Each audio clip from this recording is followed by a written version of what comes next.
Love is in the air as our training camp recap show brought to you by Ramos Law, medical doctor and attorney. Injured in an accident? RamosLaw.com. Coach, I guess if we're just screwing around with each other, we insult each other. And I suppose that's the way it goes. But, boy, that was put to the test today. And let me give you the example by one Marvin Mims. It's just Malcolm Roach. I mean, I sit next to him in the locker room. The guy doesn't shut up. He's talking crap to receivers. It's like, dude, like, you're a fat guy. Like, go worry about that. Leave me alone. But, no, we're always going back and forth. But with him, it's just a whole nother deal. So, Coach, we've got two classics already in this training camp. We've got your own little internet shows are driving me crazy. Listen. And now we're on a roll. Now dude, like, you're a fat guy. Like, go worry about that. Leave me alone. You're a fat guy. Go worry about that. Leave me alone. Love it. Between your head coach calling out your stupid little internet shows, and your 5'11", 190-pound slot wide receiver calling out fat humans, of which a third of your roster would probably 2/3 of your roster would be clinically obese if you just went body mass index. Sure. We got a real football team here in Denver. Yeah. This sounds like real football. I guess so. Here was Malcolm Roach's response on Twitter. Marvin Mims with the middle finger. And then I didn't see that. It's great, right? And then at Tyler Gores. Tyler's a great young man who is a PR assistant. So when Marvin Mims is like, hey, Tyler, he needs some PR training. And there's Malcolm. Oh, my God. So obviously this is, Coach, all in fun, obviously, correct? 100%. And obviously we live in the world of extreme sensitivity. You know what we saw today with Marvin Mims and Malcolm Roach? We saw the inner workings of a locker room. And you might want to jump on me and say, well, that's bullying and that doesn't hold up in the real world. Well, guess what? A football locker room's not the real world, everybody. Okay? Right. So it's a lot of banter. It's a lot of back and forth.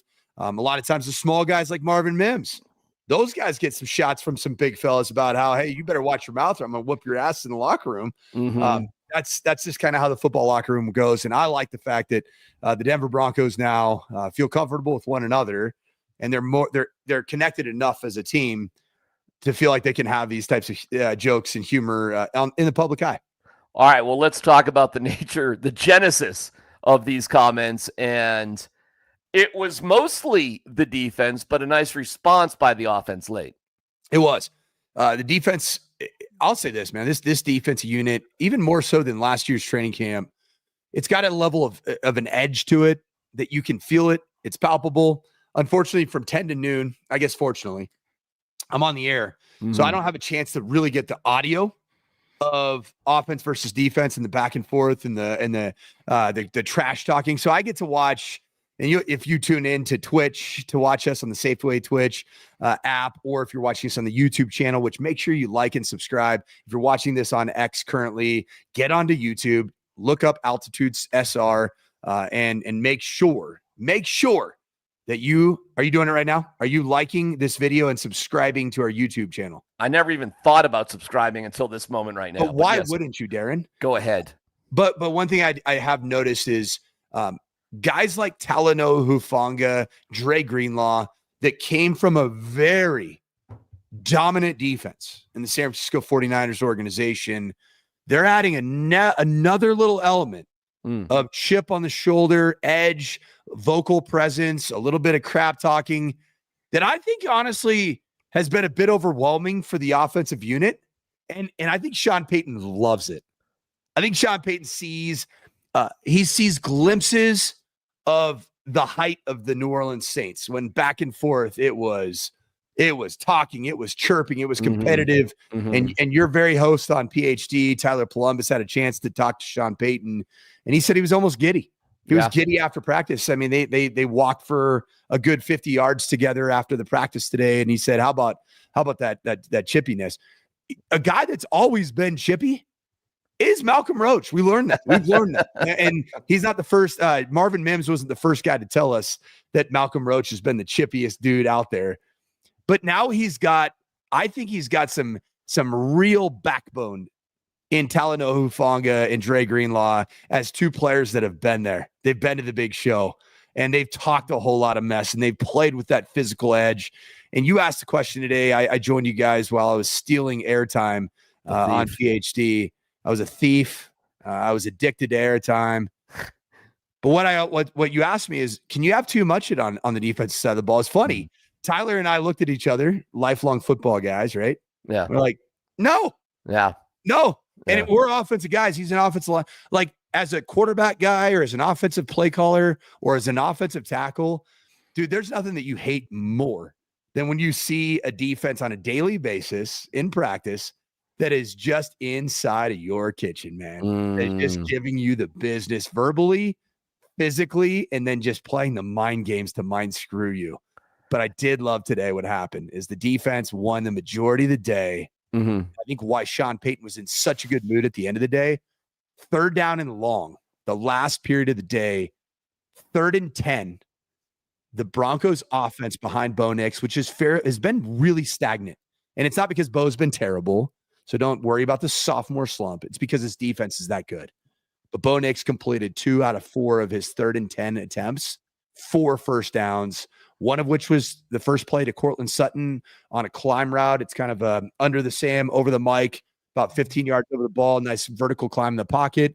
And then the second one was actually Bo Nix making an audible at the line of scrimmage, emptied out the backfield, got J.K. Dobbins in the slot to the right, just outside the hip of Mike McGlinchey. And I called it. I said, J.K. Dobbins is going to chip Nick Benito here, isn't he? And he sure did. He gave a nice little chip, clean pocket because of that chip. Mike McGlinchey appreciated it. He doesn't have to block one of the top 3 pass rushers in pro football.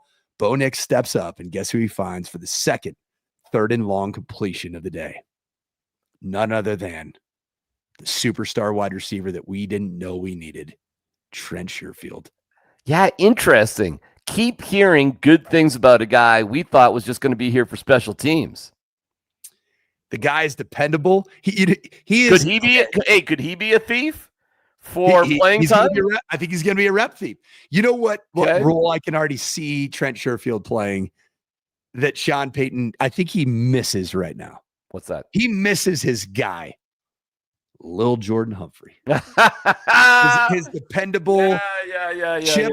He's going to chip defensive ends and then get out into the flat. Yeah. I'm going to tell you this, man. As much as I like Lil Jordan Humphrey, and anybody know where Lil Jordan Humphrey's playing this year? I don't. I can look it up, though, real quick. Go ahead. I know Sean misses the dependable, physical presence of Lil Jordan Humphrey to do the jobs that maybe a Cortland Sutton or a Marvin Mims Jr. or Troy Franklin maybe don't want to do. I think that Trent Sherfield's going to take that role over as the 3rd down, jack of all trades, help out in protection. But I think Trent Sherfield's a better wide receiver than Lil Jordan Humphrey. Well, Little Jordan Humphrey, with a significant sense of irony, will be catching dimes from Russell Wilson, theoretically. That is beautiful. Oh, man, that is so good. Giants. So good. Why wouldn't he be there? So that's where he is right now. We'll see how it goes. Riley Moss on putting on the pads. This is our 3rd day with full pads, and you can tell that guys are starting to get used to the pads. We're flying around. The speed is increasing, and it's good for us. We're getting better through that. Are they? Do you see improvement? I mean, what happens as the pads come on? I should say, like, where are we going here? What happened? And by the way, we should mention there was quite the interaction apparently with Greenlaw thumping up on J.K. Dobbins mouthing off at Malcolm Roach, Audric Esime trucking a guy, and then Malcolm Roach saying to Audric Esime, "Where's that been for 3 years?" Which is kind of a weird twist considering the 2 of them have only been on the Broncos. This would be the 2nd year. So Roach is going back, I suppose, to the Notre Dame days for that rip on Audric Esime. All that was going on here in the 3rd day with pads. Yeah. The pads do bring out a level of real football, gritty, grimy. It brings about, I think, both sides of the ball. They accuse the other side of not making plays in a real setting when you're in just helmets and spider pads or no shoulder pads whatsoever. The full pads is even when you just put those pants on. And it's funny. Did you hear DMac when Evan Ingram was asked why he wears pants, the full football pants and pads on days that aren't padded, if you will? Yeah. I did. Go ahead. He wants to have the real feel of football. He's and I love that answer. I know he's not the only one. I've seen guys do Russell that. Wilson. Russell Wilson. Yeah, well, Russ is, okay, Russell Wilson. But I mean, Russell Wilson trains with Jake Heaps in the offseason in full uniform when he's doing his quarterback workouts in Newport Beach, California, or wherever he's at. He's in full pads. It's all right. Let's just play this game. Tom Brady, when he throws in the summer, wears shoulder pads and a helmet. Johnny Manziel did his combine in pads and a helmet. Pro day. Sorry, not combine. You probably would have gotten excused from the. Could you imagine at the NFL combine? You're like, excuse me, I'm gonna actually wear full pads and a helmet. Is that okay? Are you guys good with that? Can I? Everybody's in their underwear except for Johnny Football. Yeah, there's like man thongs out there and Johnny Football in full pads. Yeah, it's good. Happy Gilmore 3, just a suggestion. Is Happy Gilmore 2 any good? Here's my advice on Happy Gilmore 2. You're going to watch it as a movie because it's a movie. However, don't judge it like that. Okay. What I've done is I did watch it a movie and it was very unsatisfying. However, I've gone back. I know what you did, DMac. Can I interrupt? Sure. You tripped balls the second time you watched it. you were dropping acid and shrooming on the second go around. Is that the sneaker I'm looking for right here? Yeah. I got Plumber on the phone and he got me some of the grade A. And we just did shrooms and watched Sandler. The way it was meant to be consumed. So I went back and watched it in little chunks. It was very sober, by the way. And I've been just sort of digesting it in smaller segments, and I find that more effective than to treat it like a real movie. Okay. It's too long. It's 20 minutes too long, and the last 20 minutes they could have done without completely. I won't give any other spoilers. And if you watch a good comedy, it's a tight 85 to 90 minutes, as the first one was. Yeah. So it just got all, so you haven't seen it yet, obviously. No, I've been too busy with football because I love football. And by the way, do you love football, DMac? I love football. Are you at a station? Do you work at a station that loves football? Altitude Sports Radio clearly loves football. We got the Westwood One deal. How about this? So you're going to hear. Are we the home of the Shield now? Only on Monday, Thursdays, and Sundays. Oh, and Thanksgiving, and on Christmas, and the AFC Championship game, and the Super Bowl. Yeah. So only during those times. Only when the games are a big deal. That's when Altitude Sports Radio owns the Shield. That's it. And only on opening weekend, which I think is like Thursday, Friday, Saturday, Sunday, Monday. Only on those times will you hear NFL games on Altitude. Only then. So yeah, I haven't been able to watch Happy Gilmore 2 because I just been studying football. Don't worry about it. Don't rush. When you get to it, you get to it. Should I wait till after the Valor season? After the Broncos season, after the college can wait till your youngest son. You can wait till your youngest son graduates college. It'll be there for you. Don't sweat it. It's there for you whenever you want. I was texted today. Bye. Well, I have a few jobs, don't I? Just in general. Couple. Yeah. I was asked today, in addition to being a high school head football coach at a program that expects you to win a state championship on an annual basis. Why wouldn't they? Also working for the sports leader here in Denver that is the home of the Shield and loves football.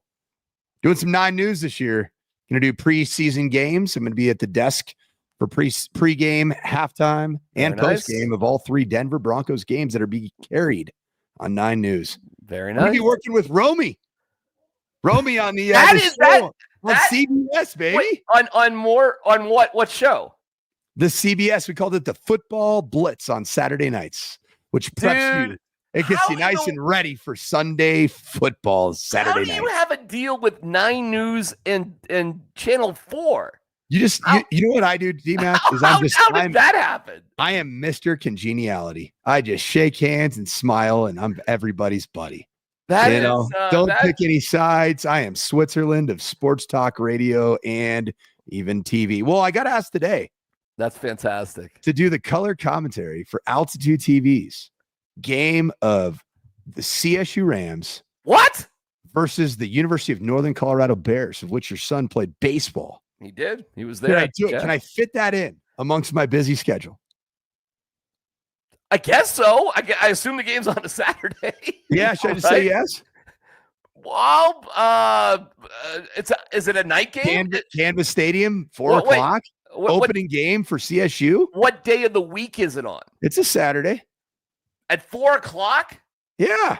That actually is amazing timing for you. Should I just rip it? I don't know. Who's doing play-by-play? I have no idea. You know what? With this comment right here, I love this. Sanford pulling a Moser, just talking about himself for a segment. We should have Mark Moser and Mike Sanford do the color and play-by-play.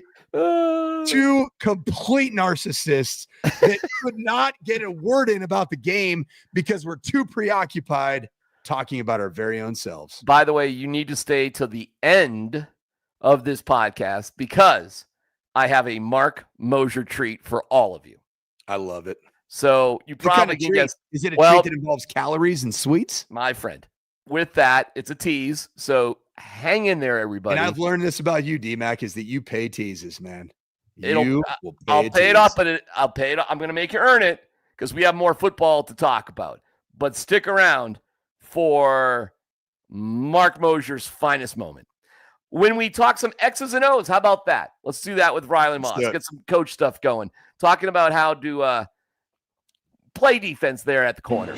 Yeah, I think, the point of attack, when the ball's up in the air, some of those 50-50 balls, being stronger, not getting pushed off. And that was a big thing for me this offseason was, getting bigger, getting stronger, being able to, push against the receiver and be a little bit more physical.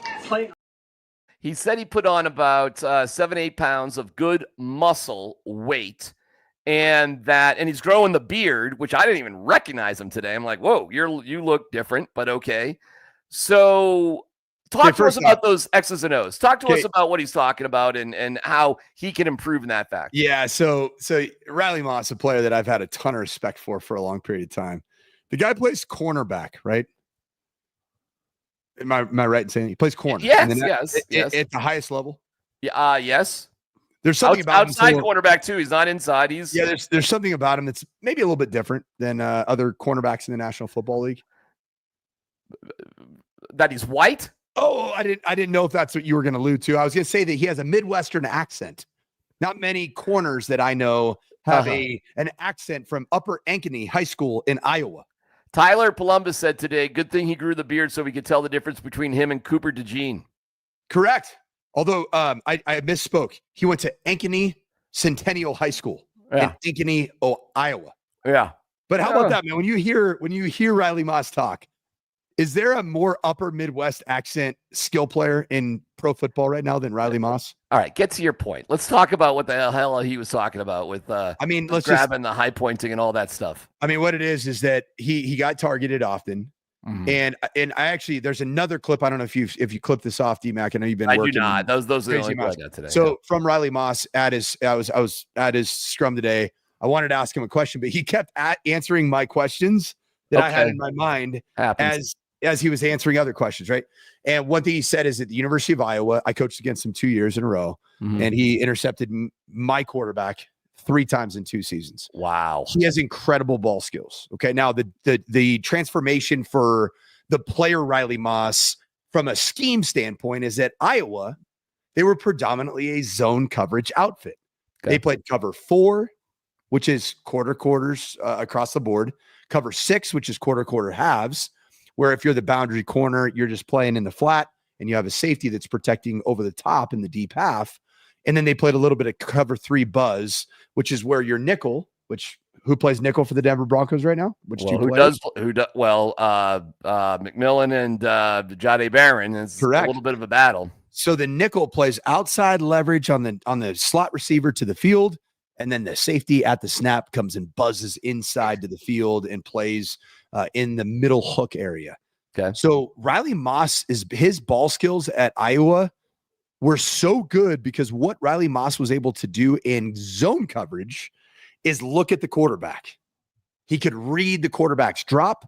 He could read the quarterback's eyes, and he could see when the quarterback took the football and separated his hands and drive on the football. What he's done as a Denver Bronco, and Riley Moss talked about it, is there's a change in philosophy because the Denver Broncos play the most man coverage of any team in the National Football League. They play the most cover one, which is one high safety, man coverage everywhere else. And so where I think that Riley Moss, his offseason was focused on how can I become a better ball skill player when I don't have the little cheats and the tips of being able to read the quarterback and when he separates his hands to throw the football or when his eyes go to a side of the field. And that's where Riley Moss was so good at in college.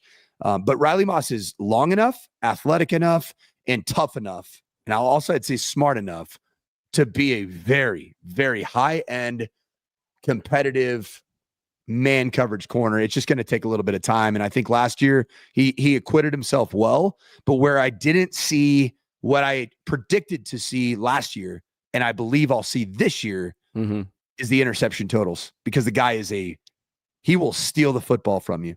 Okay. He's the thief of the ball when he feels that he is fully comfortable in the scheme.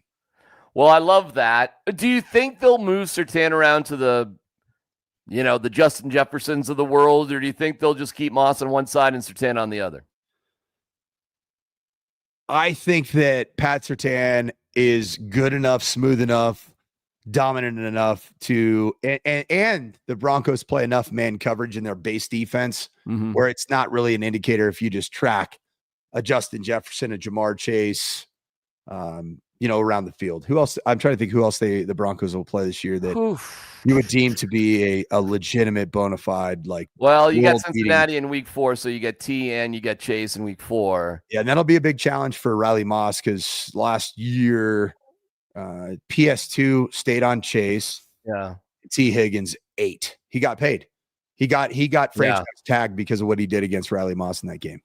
But that was a recovering injured Riley Moss. Let's go to the other side of the ball. And Marvin Mims talked about the improvement of Troy Franklin. It's really cool to see it because he comes in, and I mean, with last year we had some different things going on, a lot of different people moving different places and stuff, and him getting opportunity was huge for him, and just the confidence he started with last year and was able to grow into expecting to know what we need out of him this year. I mean, his growth, you guys have seen it, has been tremendous out here on the field. That could be such an incredible thing if they can get him going, because Mims is a relatively small dude. Relatively. 5'11", 190, right? Franklin is 6'3". He's not small. And I keep hearing this very lazy take from a lot of those stupid internet shows. Oh, my God. The dumb Gosh, internet. your own little internet shows are driving me crazy. Listen. Yeah, what about those shows? Oftentimes, they talk about Marvin Mims and Troy Franklin in the same breath. Like they're the same player. Different dudes. Troy Franklin's 4 inches taller than Marvin Mims. Yeah, it's just. And also on the flip side of that, both are fast, I guess. Yeah, they're both guys that are top end speed players. Yeah. Troy Franklin didn't run great at the combine. He was a 4.46 guy, which is fast. Marvin Mims was a 4.3 guy. He's got juice. He's a track guy, bona fide track dude out of Texas, Oklahoma. Right. That part of the country has guys that can really run. Yeah. Troy Franklin's not going to be ever used in the backfield and handed the football to and running inside or outside zone. Okay. That's who Marvin Mims is. He's a slot player. Think more Tyreek Hill. I think that Marvin Mims, if he's used properly, is he more like Tyreek Hill or Deebo Samuel Light? He is the love child of those two. And the great thing about calling anybody the love child of Tyreek Hill is he probably has created a love child similar to that of what we're talking about. I mean, it's a possibility because he has quite a few mothers. Well, I mean, just the odds are in your favor of something interesting popping out. Correct. No doubt. NFL Network was around today. And a reminder, we have one of the best videos of Mark Moser ever. That is still to come. Also, Hot Mike with Hastings and Lindahl coming up after us. And we were given fair warning that they don't have their shit together. So they'll be a little bit later at 9:15, whereas we started. It's interesting. I actually was on the text, and it was more that Scott Hastings is going to be a good father tonight. Therefore, he's going to be a little bit later than normal. Same thing. But NFL Network was there, and let me tell you something about dorky guys, because there's a lot of dorky I never played the game dudes out there, okay? I'm one of them, so I understand what my place in the You world didn't play is. football? I played flag football. You're going to love this. I was too light. I didn't weigh enough to actually play tackle football in our town area when they had it. And I became a soccer star and never looked back, my friends. Team captain. It's funny. Every time I've seen you since I met you 2 years ago, almost to the day, I've always thought that you were a former outside linebacker rush really in the National Football League. You know what's funny? I literally have no skills to play football except for I've got an okay arm, but my hands are too small to hold a real football. Yeah. I'm too slow to play corner. I'm not fast enough to be a running back. I'm way too small to play anywhere on the line. I literally have no physical skills for the sport of football whatsoever. DMac, what was the diet that you went on? That was pretty incredible. I've been on a bunch. I've been on a bunch. Yes. Soda, man. That's the one I remember. Sorry for the plug for soda, but yeah. I think you could have, at the height of your soda days, you could have been a slot receiver. I could not. Mike, I swear to God, I've gone up and down the weight thing and, the whole thing, whatever. I'm kind of firmly in the middle right now. I've been worse. Trust me, I've been better. But I'm good enough to ride my bike every day. That's all. That's all I'm doing. Take her going, man. It's all that matters. Enough to ride that sucker up and down a hill. I always was slow-ish. The fact that I was any good at soccer meant that I was pretty good just passing the ball to somebody else who had speed. When's the last time that you ran full speed, max effort sprint? Oh my Lord. I was in a trail race last summer. That's pretty good. So not bad. It was no soft tissue injury came from. I was sore as hell. We were up and down the bluffs here in Lone Tree. Yeah. It was a trail, there were moments of like, I just don't want to get caught at the end after all this shit that I've been through. Yeah. So you kind of put it out there, but the need to run at full speed for me is, minimal. If it's one of them disaster movies or what, say it's the tsunami movie and I'm the star of it, I'm dead in the first minute. I'm one of those guys in those, shoot 'em up movies that's just wearing black and you have no idea who his family is. And there's like 9 of me just dead within the first minute of whatever's going on while the hero's doing what he's doing. You know what I'm saying? So no, I don't have any, when the meteor comes to ruin it all for us, I'm not going into a bunker. I'm just looking out on my front porch. That's it. You're just going to let the big dog eat, man. Yeah, man. I'm going to build a bunker. My life ain't that great. I'll just go down with the ship quickly. That gets me to Ian Rappaport, believe it or not. You can't wear shorts when you're a little nerd at training camp. Listen, I get it that it's hot and the whole thing, and Colleen Wolfe, Colleen, whatever her name is. Yeah, you nailed it, Colleen Wolfe. Well, she looks. You didn't nail it, but you got the name correct. I should say.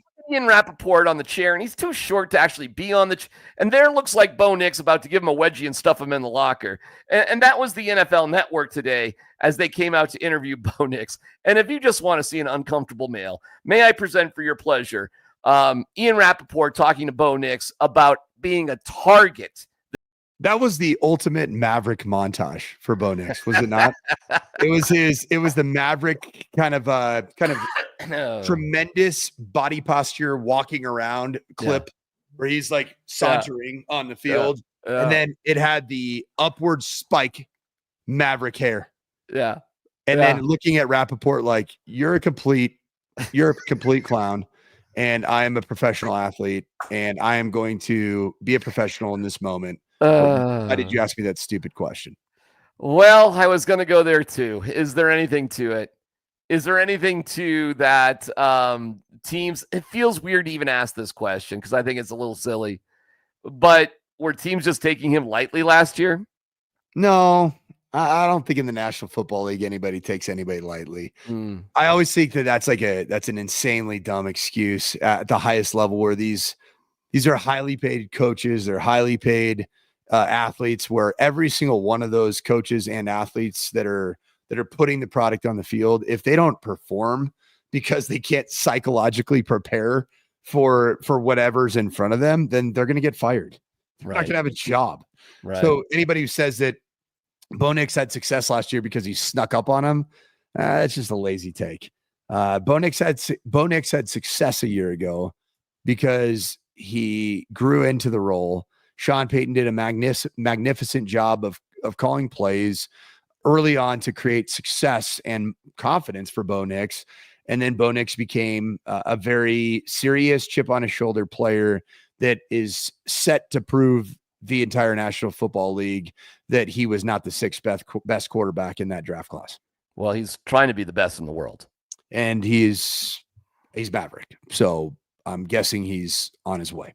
And he is not a fat dude, guy. like, you're a fat guy. Like, go worry about that. Leave me alone. What do you think? What do you think Marvin Mims meant when he was talking about Malcolm Roach being fat, and that you need to worry about that? What is he saying?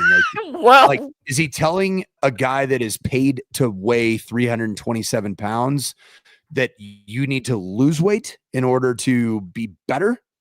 Because that wouldn't be great for the team if Malcolm Roach comes back next year at 258. I mean, is Marvin Mims rooting for Malcolm Roach to get diabetes? I mean, where are we going here with his advice about go worry about that?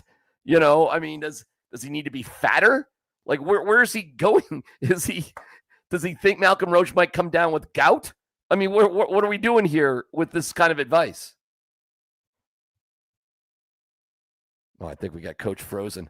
I actually literally stunned Coach into being frozen. My goodness. That's got to be on. We stunned him.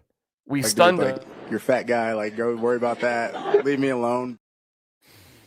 Mike is cold. That I could say anything to him right now.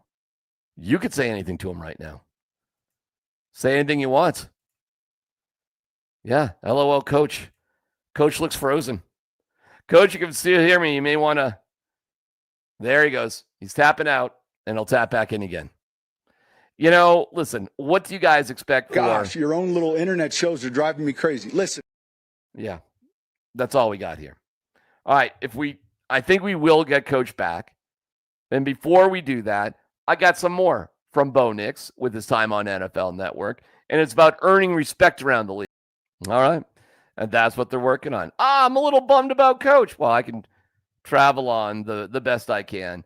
A reminder that we're brought to you by Ramos Law, medical doctor and attorney.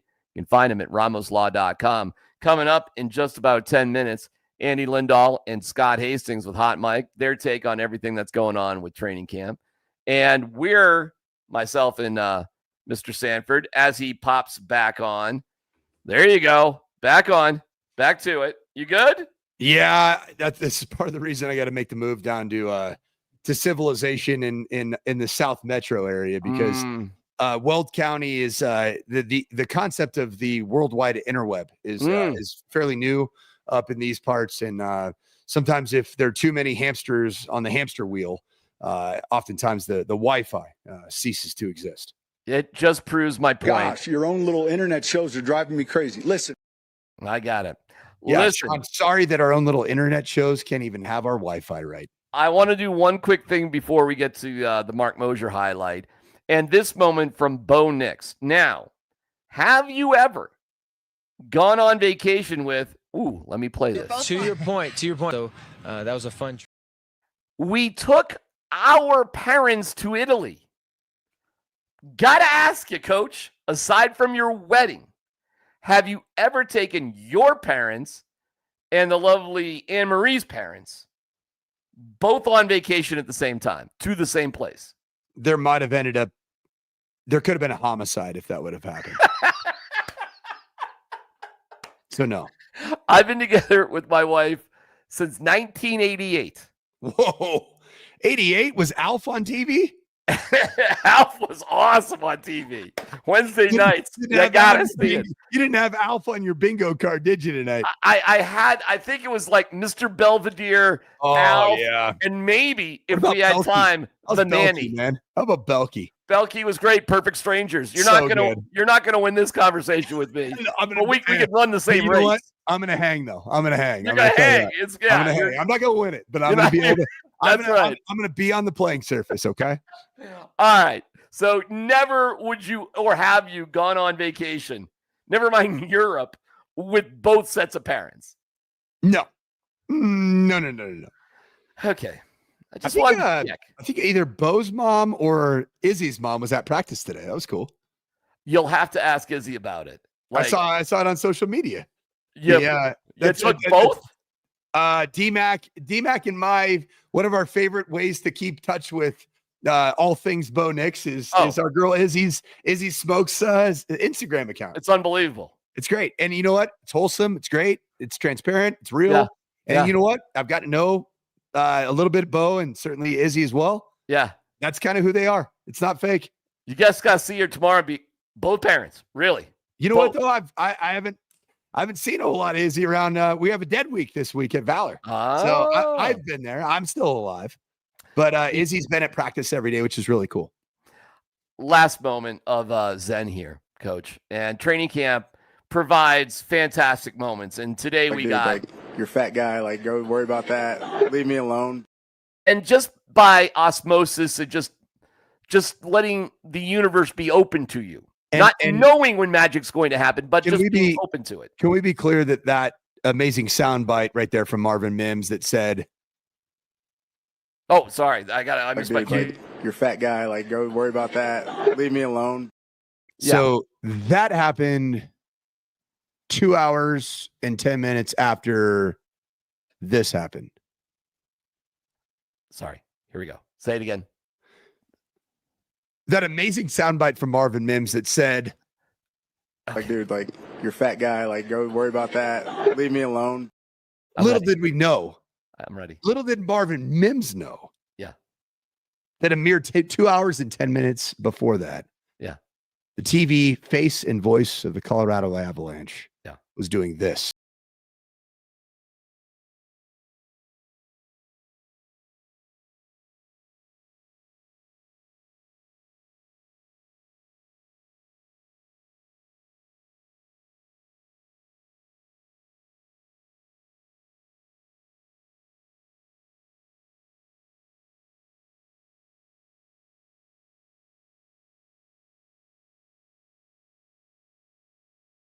I love at one moment the donuts were too far away at one moment and he brought them into his lap.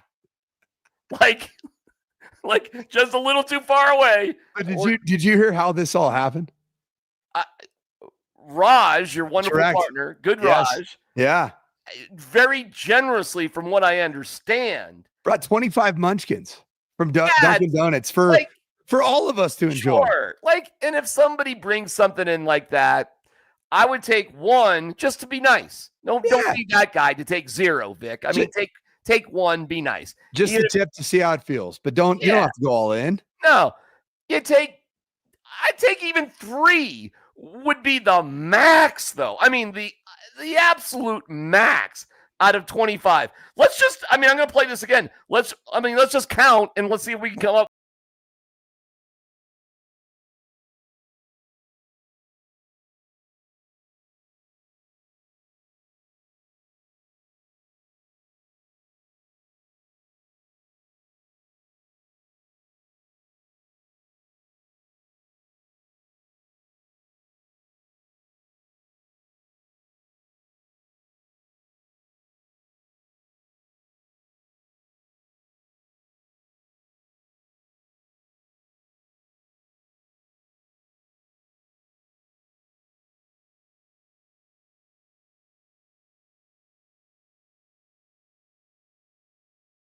I've been giving Moser a very hard time about looking very puffy and inflamed from his trip to Italy. Okay. Looked like his, kind of maybe his liver was kind of working through some things, regulatory issues. I had complimented him yesterday at practice for the fact that I think he's really seen some inflammation go down, that he's rebounded nicely. Uh-huh. So I grab a donut and I put it in his mouth. And that was donut munchkin number 14.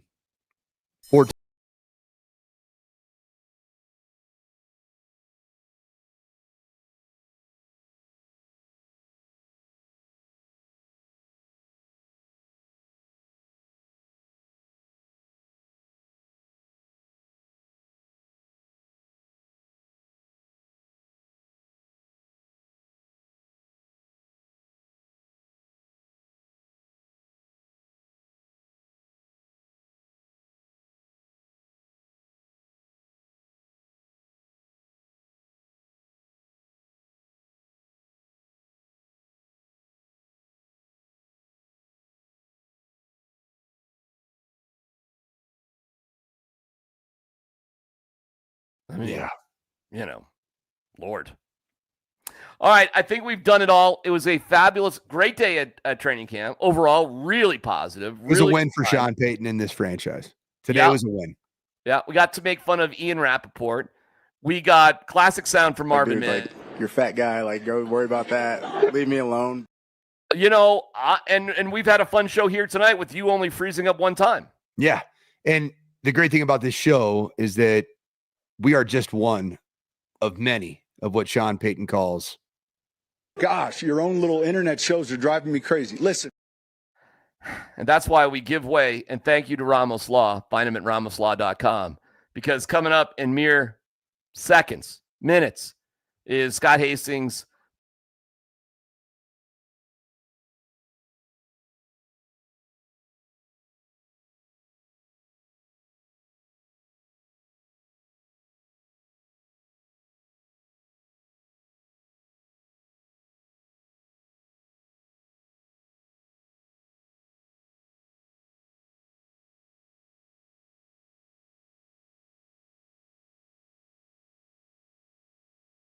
Andy just yelling through the text. Do you think that Andy or Scott would accuse one or the other of what Marvin Mims accused Malcolm Roach of being? That's dangerous territory for two guys whose nicknames may be Triple X. Mike, we'll talk tomorrow for our little internet show. We'll see you about it.